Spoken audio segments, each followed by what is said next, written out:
Before we start off today's video, if you guys would like to join the Discord server, link will be in the description below and it will also be in that pinned comment.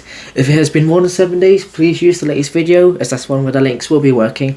And of course I'd like to have you on the channel as well, so make sure to subscribe with that bell on so that you don't miss any videos, and make sure to like the videos as well. And well, yeah, let's get right into today's special. What's up guys, welcome to this special. Now, lots of things to note.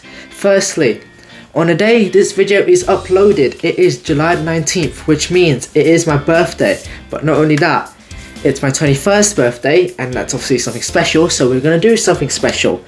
Now, unfortunately, today, they're recording, it's not the 19th of July, it's before that, so I'm still 20 here in this video. But, you know what, that's not going to stop us. Secondly, in my 20th anniversary video I made of me celebrating me being 2 decades old, I reviewed the Subaru WR1, and in that video I said that, you know, for the 21st birthday special I could review the 22B, so here we are. Thirdly, I have my Subaru hoodie on to prove that, you know, I am Subaru, and this is actually a risk I'm willing to take because the wall, you can't see it, but the wall is blue and I do a blue screen effect and the Subaru is blue.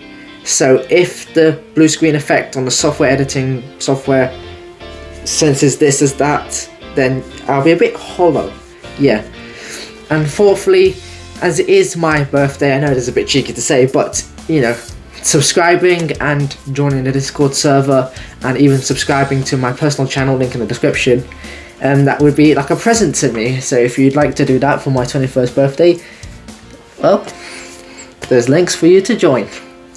But anyway, besides all of that I just mentioned, now this is the Subaru Impreza STi 22B. Now this is a special edition of the Subaru Impreza STi. Now this was created for two reasons: A, to celebrate a rally win, and secondly to celebrate Subaru's 40th anniversary.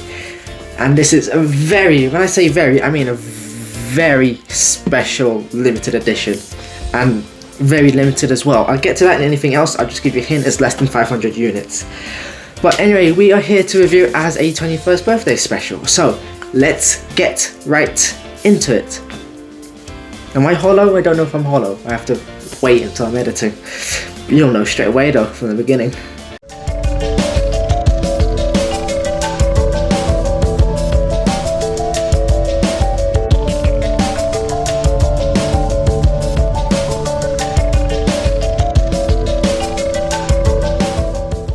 Alright, when it comes to the exterior of this car, and something to note is I am not going to be biased towards Subaru at all, okay? Because if I did that, then it'd be a completely unfair review. So none of this will be biased.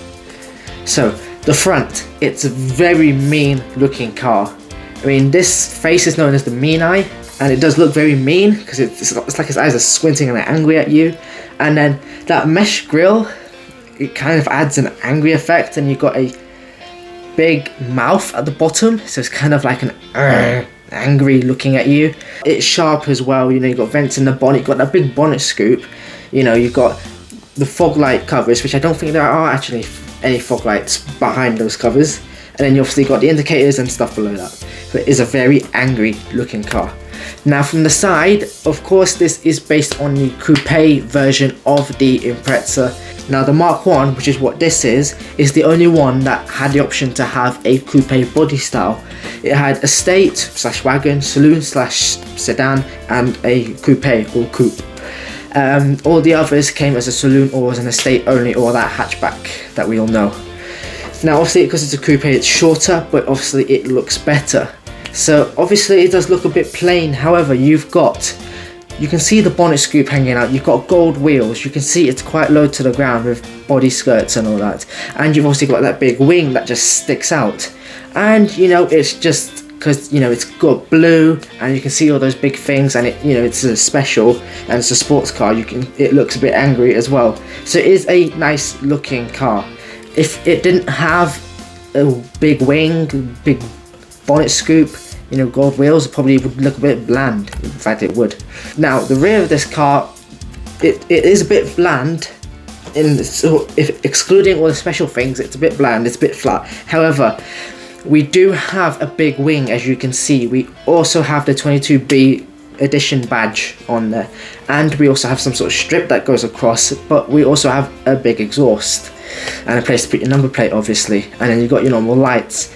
Now obviously it's might taking away all that, it might be a bit plain, but at least it's not ugly. But definitely adding all those cool things like that strip, the badge, the wing and the exhaust, and that different body skirt definitely add a more angry, sporty car feel. When it comes to the interior, just something to note first, if you look there you can see a sat nav. Just to note, it never came with a sat nav from factory, so just ignore that. It was just a normal blanked out empty space that was, so just ignore that. But anyway, being a Subaru and a Subaru of the 90s and Japanese car of the 90s, obviously the interior is not top notch. So obviously it's plain and it's just grey plastics. I mean, you got vents and then you got climate controls, and that's it. There's not much else to it. I mean, obviously you got stuff by the handbrake as well, and obviously that a sat nav is empty. There's nothing there. So I mean, obviously because it's a more of a track car, obviously you don't expect it to have things like sat nav. However, it's still an empty space. Now let's not forget that even though it's going to be full of hard plastics and it's plain and it's just grey and there's not much to it, yes, it's not good, but it's not the point of this car. It's not a Rolls Royce or a Bentley at the end of the day. At the end of the day, yeah, that sounds like I said. Anyway, so yes, it may have those, but you're not buying it to have a plush interior. You're buying it because it's special and it's fast and it's cool. When it comes to the performance, so only one engine was on offer. So normally you'd get a 2 litre, but you got a 2.2 litre because the bore had been expanded. This is known as the EJ22 engine instead of the EJ20. So like I said, 2.2 litre boxer 4-cylinder with a turbo. Now from factory, the Japanese rule, can't remember what it's called, 276 horsepower, but we know it's not going to be that. Nowadays I don't know because the car is quite old at this point, but from factory, when it was new, if you were to dyno it and take that and not have that figure, it'd be like 300 horsepower, maybe even more. But torque is 268 pound-feet. So drivetrain is all-wheel drive. It'd be stupid to say anything else. Weight is 12,070 kilograms, although I have seen 12,040 kilograms. So gearbox is a 5-speed manual. Look, this is where the bits get a bit complicated. So 0 to 60, I've seen 4.3 seconds and I've seen 5.1. It's like, which is it? But either way, I mean, I know that's 0.8 of a difference, but either way, it's still fast, no doubt. And top speed, the same, 144 miles an hour and 157 miles an hour. It's like, well, which one is it? And that's a very broad spectrum. But anyway, besides that, it is, a fast car, Even if it is its slowest stuff, 5.1 seconds and 144 miles an hour, it's not slow, it's still pretty fast. So, we'll just take it as being a fast car, which it is, there's no doubt. Now, practicality. Unfortunately, I cannot find a picture of the boot inside. So here's the boot from the outside. Unfortunately, I can't find any figures for it, but I don't really expect to find any figures for it. But I can't imagine it would be unpractical. Granted, the opening's a bit narrow because obviously the lights are quite along each side, but the actual capacity itself, I'm pretty sure it's not a small amount. I mean, you can fit some suitcases in there, some bags in there, if need be. And the rear seats, I did find a picture, but unfortunately, again, there's nothing to say whether it was good or bad. And now, obviously, because it was the coupe rather than the saloon version, obviously the wheelbase is shorter and there's obviously going to be less legroom and all that. And headroom, I'm not really sure about. We should just about be okay for a tall person, just about for some time. But legroom, I mean, again, like the headroom, if you needed to carry people, then you'd be alright, I guess you could say. I mean, not that this car is about carrying 4 people, maybe you and someone else, but still, if you need to, then I'm pretty sure it's not the worst of issues here. When it comes to the handling and comfort, let's start with handling this time. So, Obviously, different bits had been done to it. It was really good, really track focused. I'll get to what the car has in the next slide. However, very tight four-wheel drive, which means you get excellent grip through the corners, and depending on how you adjust something, which I'll get into later, it'll be a very fun car to drive. Not that you drive this off-road, but if you wanted to, which you really shouldn't, then it would be quite good at that as well. And it'd go through the corners. The steering was nice and weighted, and it gave enough feedback, and it actually felt like it was connected. And it had stiff suspension, so that obviously body roll is kept to a minimum, which unfortunately there is a downside to that. But overall, it is definitely, you go through a corner and it grips and it handles, and it can do slides, and I'll get to that bit in the next slide. But overall, very tight, very composed. Now the comfort, like I said, stiff suspension, so unfortunately the ride is quite stiff on this car, so it's just something to note really, because if you do drive it in a city, which I can't imagine you would, or you just drive it in potholes or whatever, you are gonna definitely feel that. It's definitely gonna be uncomfortable, unfortunately. But then again, this car is more of a, I wouldn't call it a track car, but you get what I mean, so stiff suspension kind of wins for that. So when it comes to this slide, this contains some stuff that the car has. So it has a DCCD, which is a driver controlled central differential, which means you just literally, you can either lock it or you just slide it, and basically it will send most power to the back, about 65% I think, and then the rest to the front, whatever 100 take away 65 is. I can't do the maths right now, probably 30, yeah I think it is, yeah it's 35.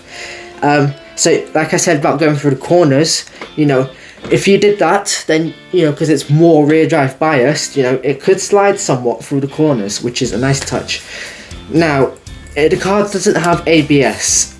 Now I'm not saying this is a bad thing, but if you forget that the car doesn't have ABS, or you're just too in the moment, then if you press the brakes hard to go through a corner, then the wheels are going to lock up. So it's just something to note for that. And obviously stopping distance is going to be quite longer as well, so it's just something to note really. The track was wider than on the standard car. If you don't know what track is, basically it's the distance between the left and the right wheel. Even though it's not here, if you want to know what the wheelbase is, it's basically the length between the front wheel and the back wheel. The car had 17-inch BBS alloys. The standard car had 16 inches. So this 17, obviously they look bigger, and obviously they're gold and all that, and that may affect the comfort as well a little bit because they are a bit bigger. The car itself on the suspension was lower by 15 millimeters. It had, I don't know how you say these unfortunately, Eibach springs and Bilstein shocks, unfortunately I don't know how to say that. And it had an adjustable wing, which you could actually see in the previous image if you look carefully. Now what it is you can adjust the tilt, like on the wing, the top bit, you can adjust it how it goes like that, but I think you have to do it yourself. It's a manual task, not an automatic task. Is there anything else worth noting? Well yes, there's two things. First one is units. When I say units, I mean units made. So obviously because the car is from Japan gets the most. Lucky. So they get 400 of those. The UK gets 16, so at least we get some. Australia even less lucky at 5. And there were 3 prototypes apparently. So that in conclusion gives 424 units altogether that were made. That's very rare. That's rarer than the WR1 that I reviewed last year that had 500 units I think it was limited to. And the intercooler on this car, it had a spray function, so you could spray cold water onto the intercooler and cool it down. Now obviously that would help performance, because then obviously colder is better for a turbocharged engine, and any engine for that matter, because the air is more dense. So obviously that's it's definitely needed, I'll tell you that much. So what is the verdict? And you can see it's quite a bit of things here are blue, because the car is blue. This is blue, the units were blue, the performance was blue, all of that, and the car itself was blue. But anyway, the pros are, exterior was cool. It had good performance and good handling. The upgrades were quite neat, I will be honest. Having a DCCD, an adjustable wing, and it being lower and having bigger rims, all of that. Exclusivity. If you had this car, man, it's like being in a league of your own. I mean, come on. Less than 500 units in the whole world, and you own one of these, and it's okay, I'm gonna enter biased mode here. It's a Subaru, for God's sake. It's awesome, it's cool. Not modern ones, they suck. But old classic 90s Subaru, amazing. Okay, non-biased mode now. And it can carry stuff if needed. So if you needed to carry 2 other people and you needed to carry some luggage, not that you would do that, then it can do it. The cons are, the interior isn't top notch, being a Japanese car from the 90s, and not being a luxury one either. The ride is harsh, and the car has no ABS for, I'm talking about track reasons and road reasons, if you emergency brake, for example. But even though there are cons, and I have to put cons because A, I'm not being biased, and B, if I was being biased, then this car would have no cons at all, and that wouldn't be fair because I give every car at least one con. So I have to give it some. Even though they don't matter because the kind of car it is, it's unfair just because it's a limited edition. A Bugatti Veyron, a Bugatti Chiron, that's gonna have some cons. It's not fair just because it's a super fast exclusive car. It's just not fair. So even though they're not necessary, you don't buy this car. You don't buy this car for this reason. You don't own this car for this reason. They're still there. You still have them. But anyway, that does conclude the review of the 22B, this special edition. Now, I don't think I'm going to do anything special for the next birthdays because honestly, being 22, 3, 4, 5, 6, 7, 8 and 9 is nothing special. It's just ordinary birthdays. Next one will be 30. God knows what will happen then. Will YouTube still be a thing? We'll be here 9 years later. Will I still be doing YouTube in 9 years? Will I be on TV? Who knows? Will I drive a Subaru by then? Who knows? We'll see. But if you would like me to review a car, then you can let me know in the comments below. And I do actually have one planned because I did a survey asking, what should I do for my 21st birthday, including should I review the 22B, and if not, or take a break, etc. Unfortunately, it was only 4 votes, which isn't much, but I was going to do it anyway. However, one person said, review the 22B, but can you review the Audi TT, the Mark 1, and stuff like that. So, I've got a video planned before that, but that will definitely come. In fact, I've just spoiled it, but never mind, you're probably going to see it anyway. But I will see you guys in next week's video, and yeah, if you could subscribe to this channel and the personal channel, and Instagram as well, give me a follow, and Discord server, that would be great as a sort of present for my 21st birthday. And especially it's free as well, so you don't really have to do anything. So yeah, I'll see you guys then. I'll be 21 when I see you guys then, not 20. Peace.